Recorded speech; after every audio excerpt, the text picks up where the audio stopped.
Hello, welcome to Django Unframed. In today's video, we're going to look at the update to the Accsoon See app, which includes a camera monitor function, which basically means that you can plug your phone, iPhone, or iPad straight into your camera, particular cameras, and I'm assuming the list will grow, and use your phone or iPad as a monitor.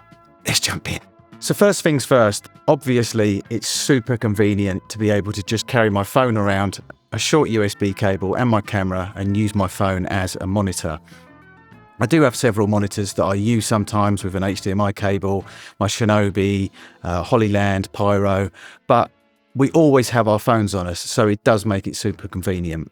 Now the list of cameras fortunately covers my FX30 and an FX3 if you have one of those. I'm assuming that the list will grow as time goes on, but it is fairly limited at the moment. One of the things that I love about it is that I can use the Big 6 menu on my FX30 and use my phone as a monitor. It's pretty simple. You open up the app, you scroll to camera monitor, hit that, and straight away your camera is connected. Now, I'm not really a massive fan of Bluetooth and Wi-Fi.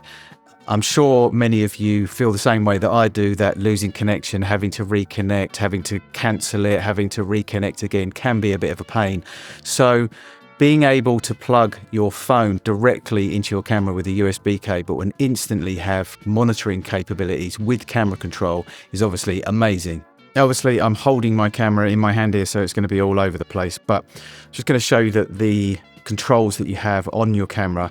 Now, for some reason, I'm going to go through the pros and cons whilst I do this. For some reason, the shutter is not available. It says a weird number on here. Now, I don't know if this is the case. I don't know if this is because of the lens that I'm using or whether it's just on the FX30. I don't have any other cameras to check. The only other camera I have is a A6700, which is not on the list. However, you can change the ISO. That's easy enough.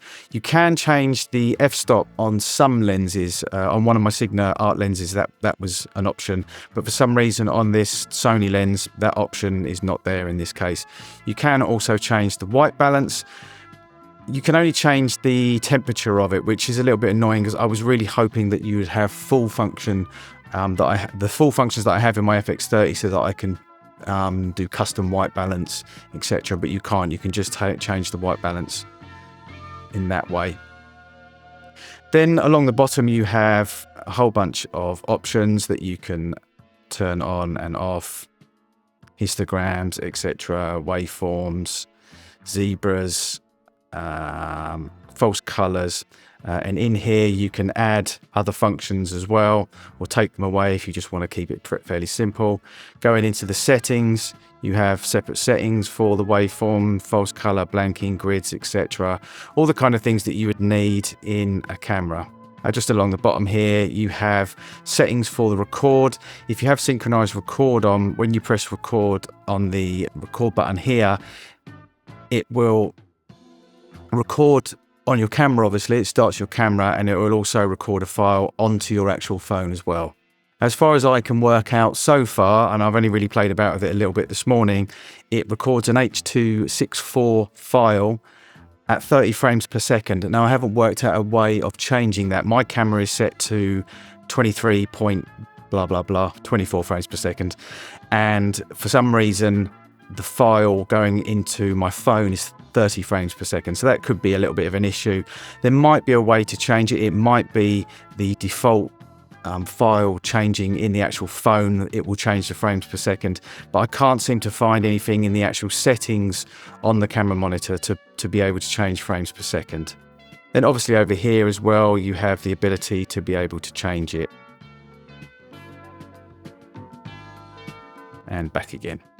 So there are some strange bugs in it. The shutter speed, can't work that out. I don't know whether it's exclusive just to the FX30, but I don't have any other cameras to test it on. The f-stop, being able to change it on certain lenses is a bit of a pain. I was hoping that with all my auto lenses I'd be able to change the f-stop. I don't know why I can't change it on that particular Sony lens, but I can change it on the Sigma lenses. It would be nice to have more functionality on the white balance, because setting custom white balance is quite important to me. But just being able to change the white balance is, it's also good, but it would be nice to have more functionality. It's incredible to be able to have things like false colors, zebras, the grids, the blankings. The blankings, by the way, is what they call being able to set guidelines so that if you want to shoot 4:3 or 2:3:5, different aspect ratios, etc. So all of those functions are obviously really, really great, and they all seem to work okay. The most important thing, I think, is the fact that you literally plug your camera straight into your phone, open up the app, and it's there and it works. You don't have to worry about trying to connect Bluetooth, trying to connect Wi-Fi, menu diving on your phone, menu diving on your camera. Just the convenience of being able to plug my camera straight into my phone and use it as a monitor alone is amazing. And obviously, also, it's free. So thanks for watching. This is Django Unframed. My name's Conan. Till next time.